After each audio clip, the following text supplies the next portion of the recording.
ब्रह्मांड के जन्म के समय न तो ग्रह नक्षत्र थे, न पहाड़ थे, न नदियां थीं, न तारे।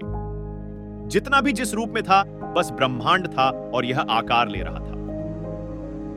ब्रह्मांड के विकास क्रम के शुरुआती दौर में गैस और धूल के हल्के झीने बादल यत्र तत्र सर्वत्र थे, जो चित्रों में दिखाई दिए हैं। इनमें अनुकूलताओं से कहीं अधिक प्रतिकूलताएं थीं, विषमताएं थीं। गैसों में हाइड्रोजन और हीलियम के अंश थे, जबकि धूल में प्लाज्मा के तंतु थे।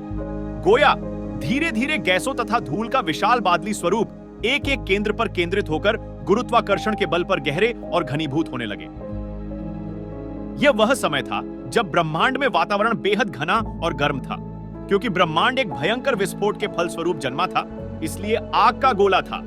मसलन इसमें ऊर्जा ही ऊर्जा थी। करोड़ों साल तक आग कह लें या ऊर्जा फैलती रही और फैलने के साथ ठंडी भी होती रही। धूल के बवंडर उठते रहे और ज्वालामुखी फूटते रहे।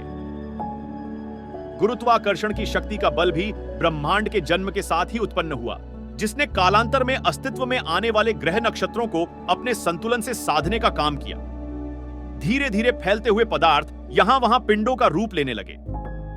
कालांतर में गैस और धूल के ये पिंड सिकुड़ते चले गए। इन्हीं से तारे अस्तित्व में आए।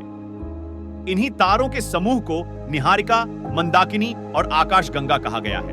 ये आकाश में कोहरे की तरह फैले हुए प्रकाश पुंज हैं, जो अंधेरी रात में किसी नदी में सफेद धारी की तरह प्रवाहित होते दिखाई देते हैं। ये समूचे ब्रह्मांड में फैली हुई है। ब्रह्मांड के अस्तित्व से जुद्धे आरंभिक तारों का रूप बहुत बद्धा था, पर कुछ करोड़ वर्ष जीने के बाद इनकी मृत्यु भी होने लग गई। निरंतर जारी विस्फोटों से विशाल तारे टूटकर बिखर गए। चूंकि इनके वजूद में पर्याप्त मात्रा में द्रव्य था, इसलिए नष्ट होते इन्हीं तारा समूहों से नई नई निहारिकाएं और मंदाकिनियां भी जन्मी और जन्मे अभिनव तारे। इन्हें ही वैज्ञानिकों ने सुपरनोवा नाम दिया। इन विशाल तारों की अकल्पनीय और अविश्वसनीय मृत्यु अत्यधिक ऊर्जा तथा प्रकाश के उत्सर्जन के कारण होती है। इनकी रोशनी समस्त मंदाकिनियों से भी अधिक तीव्र होती है। दरअसल ये तारे एक समय ऐसी स्थिति में पहुंच जाते हैं कि अत्यंत तीव्र गुरुत्वाकर्षण के दबाव को संतुलित करने वाली ताप शक्ति न्यूनतम हो जाती है। तब अपने में ही अति तीव्र संकुचन के कारण उनका विस्फोट हो जाता है। तारों को मौत के घाट उतारने वाले इसी विस्फोट से अभिनव तारा जन्मता है। ब्रह्मांड में सबसे अधिक चमक वाले तारे के समान तथा सबसे अधिक दूर स्थित पिंडों को वैज्ञानिकों ने खगोलीय चमकीले पिंड अर्थात क्वासर कहा है। इसे अत्यधिक तीव्र रेडियो तरंगों के स्रोत के रूप में पहचाना गया। ब्रह्मांड का सर्वाधिक विलक्षण पिंड पुच्छल तारा अर्थात पल्सर है। अभिनव तारे के विस्फोट के बाद न्यूट्रॉन तारा बन जाता है।